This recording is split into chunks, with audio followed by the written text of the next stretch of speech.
Hello வணக்கம். Welcome to food and beyond. எல்லோரும் எப்படி இருக்கீங்க?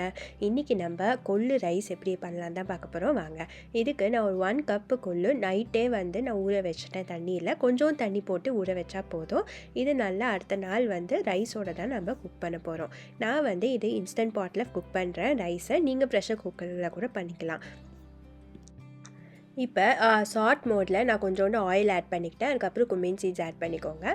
இது ஸ்ப்ளட்டர் ஆனதுக்கப்புறமா கொஞ்சோண்டு க்ரீன் சில்லி ஆட் பண்ணிக்கோங்க. உங்கள் காரத்துக்கு ஏற்ற மாதிரி எவ்வளோ வேணுமோ க்ரீன் சில்லி ஆட் பண்ணிக்கோங்க. இது ஒரு ஃபியூ செகண்ட்ஸ் சாட் பண்ணதுக்கப்புறம் கட் பண்ணி வச்ச ஒரு ஆனியன், ஸ்மால் ஆனியன் போதும்.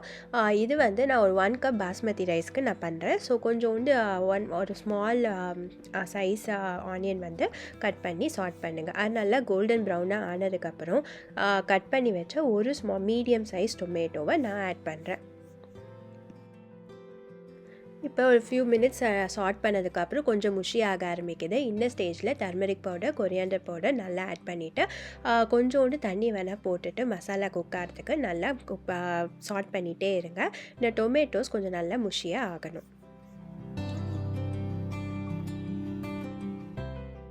இப்போ நம்ம ஊற வச்ச கொள்ளு, தட் இஸ் ஹார்ஸ் கிராமை நான் இதில் ஆட் பண்ணுறேன். தண்ணியை ட்ரெயின் பண்ணிவிடுங்க. இந்த ஹார்ஸ் கிராமை நான் ஆட் பண்ணிவிட்டு நல்லா மிக்ஸ் பண்ணி விடுறேன்.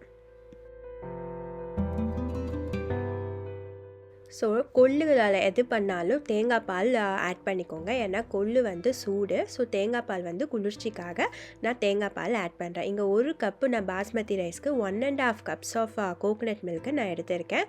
ஏன்னா கொள்ளும் குக் ஆகணும், அதுக்காக கொஞ்சம் எக்ஸ்ட்ராவாகவே நான் எடுத்திருக்கேன். நான் இந்த பாஸ்மதி ரைஸை நல்லா வாஷ் பண்ணிட்டு ஒரு 30 மினிட்ஸ் நான் சோக் பண்ணி வச்சுருந்தேன். அந்த தண்ணியை நான் ட்ரெயின் பண்ணிவிட்டு இந்த 1 கப் பாஸ்மதி ரைஸை நான் இந்த ஹார்ஸ் கிராம் அந்த கிரேவியில் நான் ஆட் பண்ணுறேன். ஆட் பண்ணிவிட்டு நல்லா மிக்ஸ் பண்ணி விடுங்க.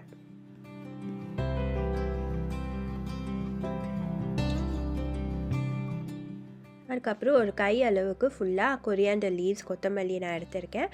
அதையும் ஆட் பண்ணிட்டு நல்லா மிக்ஸ் பண்ணி விடுங்க. அப்புறம் தேவையான சால்ட் ஆட் பண்ணிவிட்டு கொஞ்சம் டேஸ்ட் பண்ணி பார்த்துக்கோங்க. நீங்கள் இது ஃபுல்லாகவே தண்ணியிலையும் பண்ணலாம். ஆனால் நான் கோகனட் மில்க் தான் யூஸ் பண்ணியிருக்கேன். அது நல்லா கொதி வந்ததுக்கப்புறமா இன்ஸ்டன்ட் பாட்டை க்ளோஸ் பண்ணிவிட்டு சாட் மோடை கேன்சல் பண்ணிடுங்க. ப்ரெஷர் குக் ஜஸ்ட்டு 4 மினிட்ஸ் வச்சா போதும். 4 மினிட்ஸ் ஆனதுக்கப்புறமா ஒரு 5 மினிட்ஸ் வரைக்கும் ப்ரெஷர் ரிலீஸ் பண்ணாதீங்க. அதுவாக நேச்சுரல் ரிலீஸில் இருக்கட்டும். 5 மினிட்ஸுக்கு அப்புறமா நான் ப்ரெஷர் ரிலீஸ் நீங்கள் பண்ணிடலாம். பண்ணி ஓப்பன் பண்ணி பார்த்தீங்கன்னா சூப்பரான டேஸ்டியான ஹார்ஸ் கிராம் ரைஸ் ரெடியாக இருக்குங்க. நீங்களும் இந்த ரெசிபி வீட்டில் ட்ரை பண்ணிவிட்டு எப்படி வந்துச்சுன்னு கமெண்ட் பண்ணுங்கள்.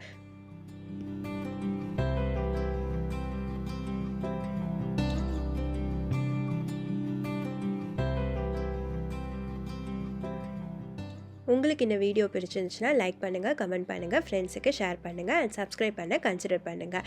நெக்ஸ்ட் வீக் இன்னொரு இன்ட்ரெஸ்டிங்கான வீடியோவில் பார்க்கலாங்களா?